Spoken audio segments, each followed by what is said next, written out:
അത് അത്രമാത്രം ഒരു സുരക്ഷിത ബോധം ജനപക്ഷം പ്രവർത്തകർക്ക് ബി ജെ പിയിലേക്കുള്ള ആ പ്രവേശനത്തോടു കൂടി ഒരു സുരക്ഷിത ബോധം ഉണ്ടായിരിക്കുന്നതാണ് പ്രധാനപ്പെട്ട കാര്യം. വളരെ സന്തോഷകരമായി പ്രവർത്തിക്കാൻ കഴിയുന്നു, സുഖകരമായി പ്രവർത്തിക്കാൻ കഴിയുന്നു, ഭയരഹിതമായി മുമ്പോട്ട് പോകാൻ കഴിയുന്നു, അഴിമതിക്കെതിരെയുള്ള പോരാട്ടത്തിന് ശക്തി പകരാൻ കഴിയുന്നു എന്നതാണ് ഞങ്ങളുടെ എല്ലാവരുടെയും സന്തോഷം. ഈ കാര്യം വളരെ ആത്മാർത്ഥമായി നിങ്ങളെ അറിയിക്കുകയാണ്. ഇ കെ കാസർഗോഡിക്ക് ഞാൻ പറഞ്ഞ E K Kasaragod working chairman, അത് അദ്ദേഹത്തെ കൂടി ഇന്ന് കൊണ്ടുവന്നത് അതുകൊണ്ടാണ്. ഇനി പ്രത്യേകിച്ച് സംശയമൊന്നും ആർക്കും ഇല്ലെന്ന് അതിൻ്റെ ഒരു വിചാരം ഉണ്ടോ?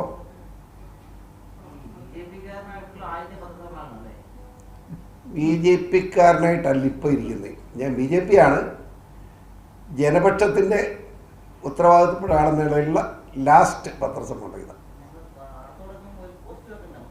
ഏതാ എൻ്റെ പി സി ആർ എന്ന് പറഞ്ഞാൽ അറിയാത്ത ആരുമില്ല, ധൈര്യമായിട്ടും കൊടുത്തു. അത് പാടില്ല. അത് ഞാൻ പ്രഖ്യാപിക്കാതെ ഒന്നും പറയില്ല, ഒന്നും പാടില്ല.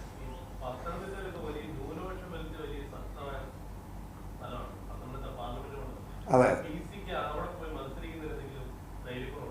എനിക്കും എന്തോ ദുഷ്ടാണല്ലോ ചോദ്യം. കാരണം പാർട്ടിയിൽ നിന്ന് നിർദ്ദേശിക്കുന്നത് എന്തോ അത് കേൾക്കുക എന്നുള്ളതല്ലാതെ പി സിക്ക് എന്താ പ്രത്യേകത? അല്ല, പത്തനംതിട്ട പാർലമെൻറ്റ് നിയമമുള്ള നല്ല സുരക്ഷിതമായൊരു മണ്ഡലമാണ് ബി ജെ പിയെ സംബന്ധിച്ചിടത്തോളം, ഒരു സംശയം വേണ്ട. എന്താണെന്ന് വെച്ചാൽ കഴിഞ്ഞ തെരഞ്ഞെടുപ്പിൽ ജയിച്ച കോൺഗ്രസ് സ്ഥാനാർത്ഥി കിട്ടിയതിനേക്കാൾ 68,000 വോട്ടിന് കുറവേ ബി ജെ പി സ്ഥാനാർത്ഥിക്കുള്ളൂ. അതിൻ്റെ അർത്ഥം 35,000 വോട്ട് ആ കോൺഗ്രസ് സ്ഥാനാർത്ഥി കിട്ടിയത് മേടിക്കാൻ കഴിയുന്ന ആര് നിന്നാലും പത്തനംതിട്ട ജയിച്ചു എന്നർത്ഥം.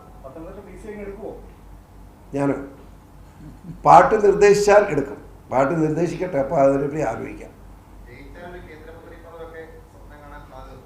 എന്തെല്ലാം കാര്യങ്ങളാണ് കൊണ്ട് ചിന്തിച്ചു പോകുന്ന ആവശ്യം. ഈ കുശപ്പ് കുന്നായ്മ രാജ്യത്തുള്ള എല്ലാ കൂടി കൊണ്ട് ചുമന്നുകൊണ്ട് വരാതെ നിങ്ങൾ വെറുതെ വേണ്ടാത്തൊന്നും പറയാൻ പോകണ്ട. നല്ല കാര്യമാണ്. നിങ്ങളാരെങ്കിലും ഇവിടെ മന്ത്രിയായാലും എനിക്കിഷ്ടമാണ്, നമുക്ക് സന്തോഷമാണ്. ഞാനതിലൊന്നും നിങ്ങൾ ആദ്യം മനസ്സിലാക്കി. എന്നെ വ്യക്തിപരമായ എൻ്റെ ഒരു കാര്യം ഞാൻ പറയാം. ഞാൻ ഇന്ന് വരെ ഒരു കാര്യത്തിന് ഒരു സ്ഥാനത്തിന് വേണ്ടി ആരോടും പിണങ്ങുകയോ അഭിപ്രായ വ്യത്യാസം പറയുകയോ ചെയ്തിട്ടില്ല. സഖാ വി എസ് നിങ്ങൾക്കറിയാം, വളരെ സ്ട്രോങ് ആയിരുന്നു എന്നെ മന്ത്രിയാക്കാൻ. അദ്ദേഹം സ്ട്രോങ് ആയിട്ട് നിന്ന് നിലപാടെടുത്തു എന്ന് മാത്രമല്ല, അദ്ദേഹം കുറച്ച് തീരുമാനമെടുത്താൽ മന്ത്രിയാകും. ആരെതിർത്താലും ഞാൻ മന്ത്രിയാണ്.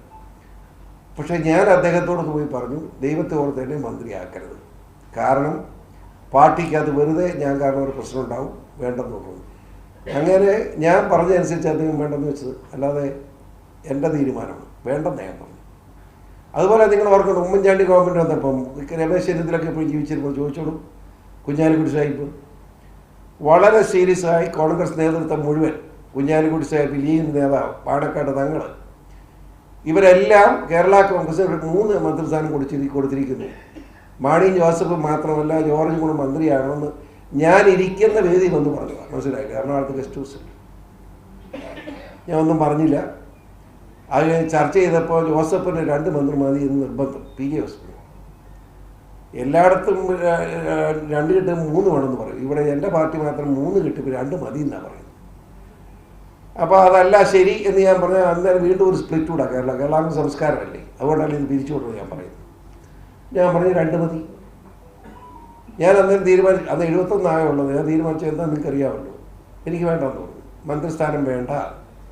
അതുകൊണ്ടല്ലേ അത് വഴക്കുണ്ടാക്കാതെ. അല്ലാതെ ഏതെങ്കിലും സ്ഥാനത്തിന് വേണ്ടി ഇന്ന് വരെ ആരെങ്കിലുമായി ഒരു തർക്കത്തിന് പോലും ഞാൻ മുതിർന്നിട്ടില്ല. ഇത് കഴിഞ്ഞ് ചീഫ് പ്രസാരം മുസ്ലിം ലീഗിൻ്റെ അലോട്ട് ചെയ്തു. ചീഫ് പ്രസാരം എനിക്ക് തന്നപ്പോൾ എനിക്കാണെന്ന് പറഞ്ഞ് തന്നതാണ്. അതിന് വഴക്കുണ്ടായല്ലോ. ജോസഫ് പറഞ്ഞ് പറ്റുകയെന്ന്, പി സി ഒന്നെ ആക്കാൻ പറ്റുകയെന്ന്. ഞാൻ പറഞ്ഞു എനിക്ക് വേണ്ടെന്ന് പറഞ്ഞു. വേണ്ടെന്ന് പറഞ്ഞ് ലീഗിന് തന്നെ വീണ്ടും പോയി ചീഫ് പ്രസാരം.